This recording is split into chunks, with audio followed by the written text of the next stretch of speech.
जो होना चाहिए था, उसके अलावा खाली शहर में ये संसद में बहस होके रह गई, उसका परिणाम क्या निकला? क्या होना चाहिए? देखिए तिवारी साहब, बड़ी चीजें डिस्कस हो गई हैं। मेरे से पहले के वक्ता जो है उन्होंने ऑलमोस्ट हर चीज कह दी है जो इस समय कही जानी चाहिए थी और जो कहने के योग्य है। एक दोनों संवैधानिक बॉडीज हैं, पार्लियामेंट भी एक संवैधानिक बॉडी है और इलेक्शन कमीशन भी एक संवैधानिक बॉडी है। एक संवैधानिक बॉडी की बात दूसरी में हो रही है और वहां पर बात बहुत ही सतही लेवल पे हो रही है, क्योंकि ये जो चीजें आज डिस्कस हुई हैं वो सब पब्लिक स्पेस में ऑलरेडी मौजूद हैं। जैसे आपने कहा कि उसका परिणाम क्या निकला, परिणाम कुछ नहीं निकला। परिणाम इसलिए निकला क्योंकि सरकार ये कहती है कि क्योंकि मेजॉरिटी मेरे पास है तो मैं मेजॉरिटी को जिस तरह से चाहूं इस्तेमाल करूं, आप कुछ नहीं कर सकते। अपोजिशन को भी पता है। इसलिए ये जब कहा गया कि इलेक्शन कमीशन पावर के साथ मिलकर के इलेक्शंस को शेप करती है, उसमें बहुत सी चीजें आ जाती हैं।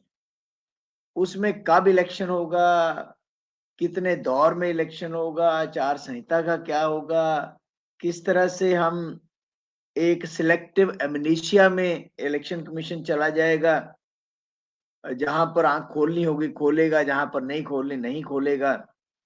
ये सब चीजें हैं।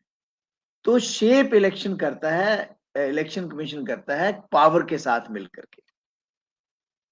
उसके बाद हमें यह भी पता है कि जितने भी इंस्टीट्यूशंस हैं जो मैटर करते हैं हमारी डेमोक्रेसी को थोड़ा सहारा देने के लिए, वो सब कंप्रोमाइज्ड है।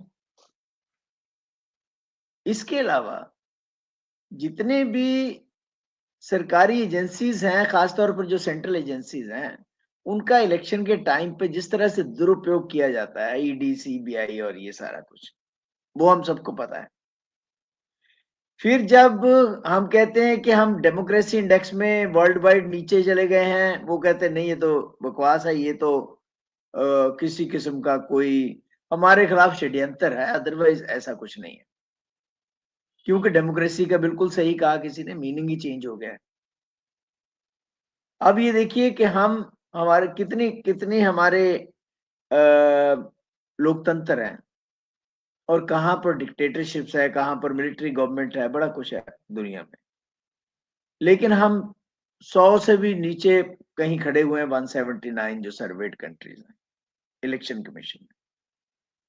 और इस ढटाई के साथ सरकार और इलेक्शन कमीशन मिले हुए हैं, क्योंकि देखो मेरा आका कौन है जिसने मुझे अपॉइंट किया है, मैं उसके रहमो करम पे हूं।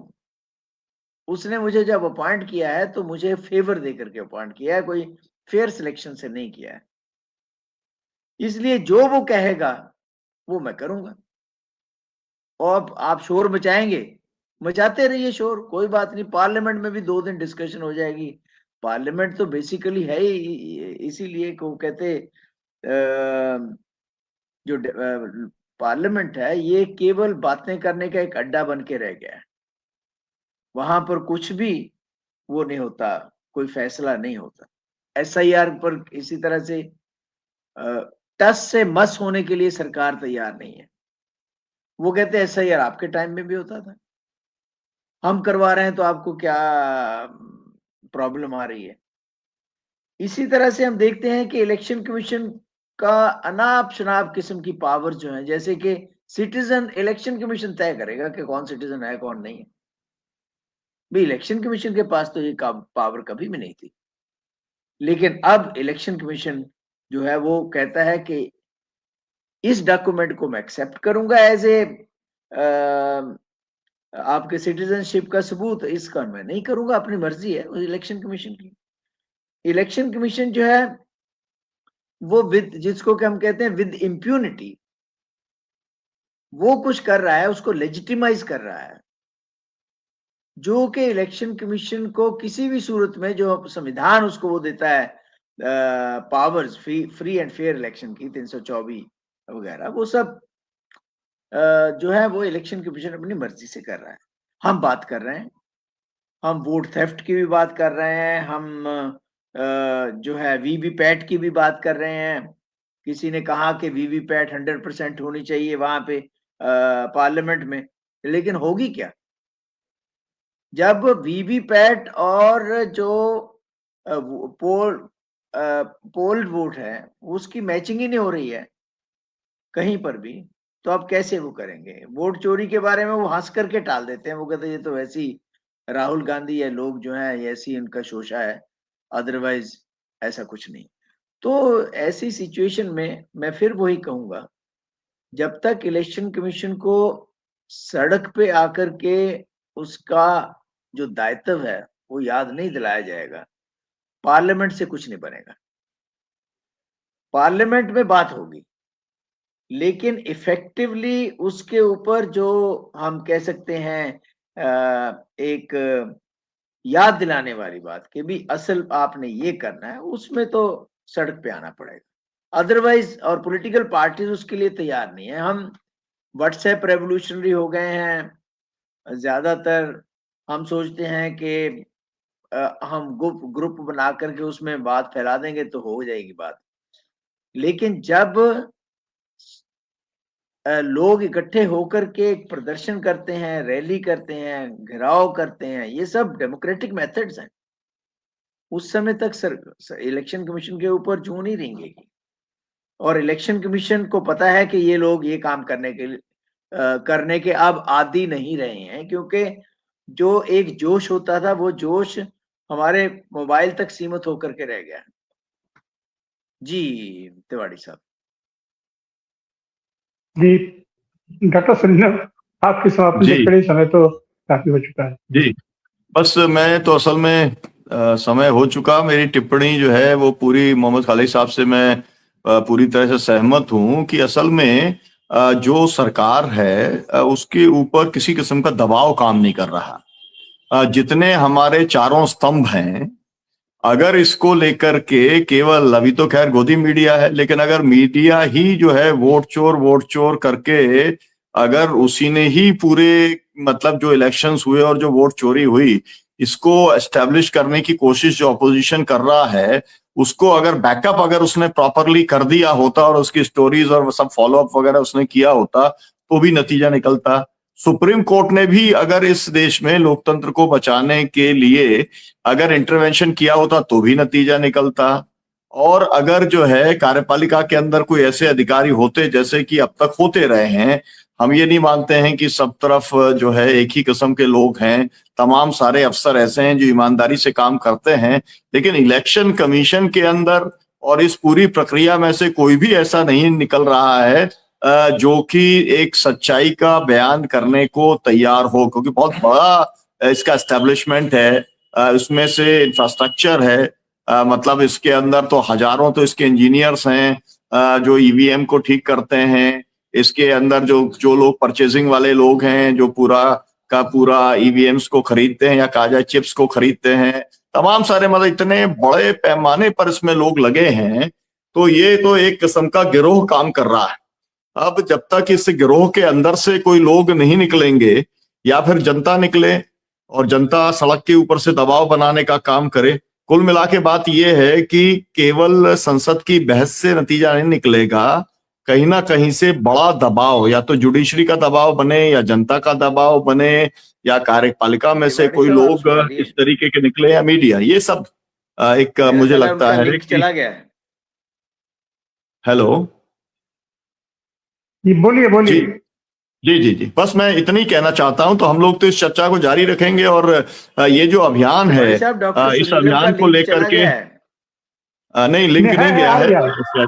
जी जी, तो मेरा कहना यह है कि हम लोग जो है ये चुनाव सुधारों को लेकर के पब्लिक के अंदर कैंपेन ले जाना पड़ेगा। और मैं सबसे ज्यादा फिर इस बात को मैं रिपीट करना चाहता हूं कि जब वोट चोरी 5 साल पहले बिहार में हुई, फिर यूपी में हुई, फिर हरियाणा में, महाराष्ट्र में और फिर बिहार में फिर से और दिल्ली में और आम चुनाव में हुई, उसके बाद भी अगर लोग सड़कों के ऊपर नहीं निकले तो फिर उसके बाद में हम नतीजे की उम्मीद नहीं कर सकते।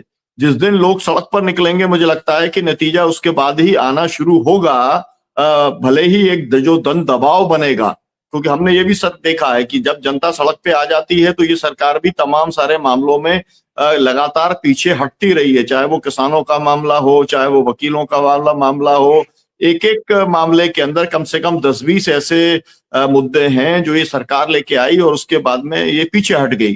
केवल जन दबाव या कहा जाए कि एक पूरा वातावरण जो उसके खिलाफ जा रहा था, तो वही एकमात्र तरीका दिखलाई पड़ता है। तो मुझे लगता है कि संसद से सड़क तक जो है इस चुनाव सुधार के मुद्दे को हमको आगे बढ़ाना पड़ेगा। जी तिवारी जी। जी सर, बात तो सही है कि सब कुछ जनता ही करेगी। और हमारे यहाँ एक कहावत है कि कह पर करो श्रृंगार पिया मोर आन्हर। सत्ता पक्ष और विपक्ष जब दोनों से ही जनता निराश हो जाए तब जनता आखिर क्या करे। आज की तारीख की तो स्थिति यह है कि चुनाव ही अप्रासंगिक हो गया है। बिहार में ही भी हम वहां देखें, बिहार में ही 6 तारीख को मतदान के ठीक पहले उनका कहना था 7 करोड़ 42 लाख मतदाता है और 11 तारीख को 7 करोड़ 45 लाख वोट पड़ गया और उसके बाद वो कह रहे हैं कि 59% वोट पड़ा। तो ये सारी चीजें सदन में आनी चाहिए कि नहीं, चर्चा में आनी चाहिए कि नहीं। और ऐसी हालत में हमारा अपोजिशन फिर जब उनके साथ शामिल हो जा रहा है और उनके साथ जो तो हाँ में हाँ मिला रहा है, तो जनता निकले तो किसके लिए निकले, किसके भरोसे निकले, किसके नेतृत्व में निकले। जनता निकल के क्या कर लेगी, कौन सा क्रांति कर देगी, कौन सा आंदोलन कर दे। तो फिर कुल जोड़ करके जो स्थिति आज बन रही है कि पूरी की पूरी चुनाव प्रक्रिया, पूरी की पूरी चुनाव प्रणाली, पूरा का पूरा सब अप्रासंगिक जैसा होता जा रहा है। और यह लक्षण है तानाशाही के आने का। तानाशाह हमेशा ही करता है कि अपने डेमोक्रेटिक प्रोसेस के ही माध्यम से आता है और डेमोक्रेसी को लीन जाता है, उसको पूर्णतः नष्ट कर देता है, विनष्ट कर देता है, ताकि उसके आवाज में कोई आवाज न मिला पावे। आवश्यकता आज ये है कि जनता को जनमत में, जनता को जनतंत्र में विश्वास कैसे कायम हो, यह काम भी अब शायद जनता को ही करना पड़ेगा, क्योंकि जो उसकी इंस्टीट्यूटेड बॉडी है, अपना राजनीतिक दलों से भी विश्वास उठता जा रहा है और प्रासंगिक होता जा रहा है। आप सारे साथियों का बहुत बहुत धन्यवाद, बहुत बहुत आभार। कल हम फिर एक नए विषय के साथ आपके साथ उपस्थित होंगे। व्यास जी जुड़े, प्रोफेसर सतीश कुमार, अपना लखेरा जी, मोहम्मद खालिद और डॉक्टर सुनील। आप सबका बहुत बहुत आभार। हम फिर एक